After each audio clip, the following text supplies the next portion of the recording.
एक 80 वर्ष व्यक्ति अपने 45 वर्ष उच्च शिक्षित बेटे के साथ अपने घर सोफे पर बैठा था। अचानक उनकी खिड़की पर एक कौवा बैठ गया। पिता ने अपने बेटे से पूछा, यह क्या है? बेटे ने जवाब दिया, यह एक कौवा है। कुछ मिनटों बाद पिता ने अपने बेटे से दूसरी बार पूछा, यह क्या है? बेटे ने कहा, पिता मैंने आपको बताया ना, यह एक कौवा है। थोड़ी देर बाद बूढ़े पिता ने फिर से अपने बेटे से तीसरी बार पूछा, यह क्या है? इस समय बेटे के स्वर में कुछ जलन महसूस हुई। तब उसने अपने पिता से झुलझुलाते हुए बोला, यह एक कौवा है, एक कौवा। थोड़ी देर बाद पिता ने फिर से अपने बेटे से चौथी बार पूछा, यह क्या है? इस बार बेटा अपने पिता पर चिल्लाया, आप मुझे बार बार एक ही सवाल क्यों पूछते रहते हैं? हालांकि मैंने आपको कई बार बता चुका हूँ कि यह एक कौवा है। क्या आप इसे समझ नहीं पा रहे हैं?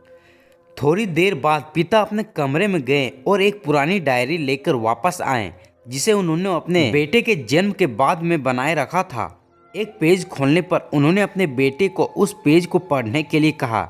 जब बेटा ने इसे पढ़ा तो निम्नलिखित शब्द डायरी में लिखे गए थे, आज मेरा 3 साल का छोटा बेटा सोफे पर बैठा था। जब खिड़की पर एक कौवा बैठा था, मेरे बेटे ने मुझसे 23 बार पूछा कि यह क्या है, और मैंने उसे 23 बार जवाब दिया कि यह एक कौवा था। मैंने उसे हर बार प्यार से गले लगाया और उसने मुझे 23 बार फिर से वही सवाल पूछा। मुझे इस बात से बिल्कुल भी चिढ़ नहीं हुई कि मैंने अपने मासूम बच्चे के लिए प्यार महसूस किया है, जबकि छोटे बच्चे ने उसे 23 बार पूछा, यह क्या है? पिता ने 23 बार पूरे सवाल का जवाब देने में कोई जरा महसूस नहीं हुई। और आज जब पिता ने अपने बेटे से सिर्फ 4 बार यही सवाल पूछा तो बेटे को चिढ़ और गुस्सा महसूस हुआ। इसे पढ़कर उस बेटे को अपने किए गए व्यवहार का पता चल गया था, जिससे चलते अब वह मन ही मन बहुत ही शर्मिंदा हो रहा था।